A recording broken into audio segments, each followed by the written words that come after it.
Welcome back to part 2 of our review of the East Coast Classic Rally Series from the Caves Classic Rally in Oberon. Heat 2 would start strong for Tom Dermody and Eoin Moynihan. They were 11 seconds quicker than their nearest rival and opened up the outright gap to almost 2 minutes. In the long Boggy Creek stage, Dermody would extend his lead even further, taking the stage win by 5 seconds over Nathan Quinn. Quinn was on a charge after dropping time in Heat 1. We had a few flats in the second stage today, so pretty well how I remember Oberon the last time I was here. But yeah, it's a struggle for us. It's quite hilly here. The Essington stage is pretty awesome. There's a few tricky little calls out there, but Tom's definitely extremely difficult this weekend. So yeah, it's been good. It's been good still. So we're still in the rally. So. Behind them was Michael O'Hagan in an Escort, and he was consistently in the top 3 throughout the second heat. With the dust really starting to hang in the air, it was a no-risk strategy for O'Hagan, and he would finish the heat in 3rd and 2nd outright in the Classics. Very good, no, happy.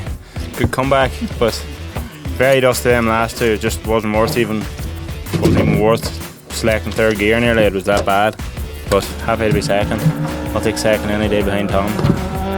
But the battle for the Heat 2 victory was between Dermody in the Escort and Quinn in the Mazda RX2. Their times were within seconds of each other for the 4 stages, but it would be Dermody who would come out on top with the Heat win and the Classic win. Yeah, it's good to be kind of at the pointy end again, you know, and I suppose meter was a bad start, but after that we've kind of got it all and pulled it together again. For Quinn, 2nd in the heat was a good position to be in, but the earlier flat tyres significantly impacted his outright placing. He finished 3rd outright.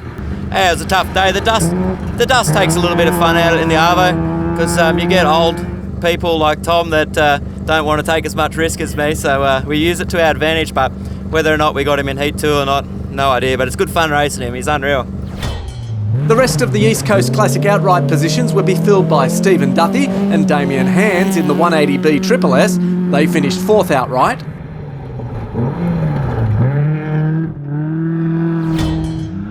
Andy Pearce and Richard Thomas would round out the top 5 places in their Nissan. They were consistent all day and, unlike others, managed to get to the end of the event unscathed. 6th outright in the East Coast Classic Series would be Robert and Wesley Gorst in the Datsun 1600. They managed a great result in the series in 2018 and banked some valuable points here at the Caves Classic. Unfortunately, Peter Dimmick and Pete Helwig would have issues in Stage 6 and they failed to finish despite doing well earlier. Let's take a quick look at the East Coast Classic points following this round. Round 3 of the series takes us to Canberra for the Nettia National Capital Rally on the 11th of May, where we hope to see you in the forests.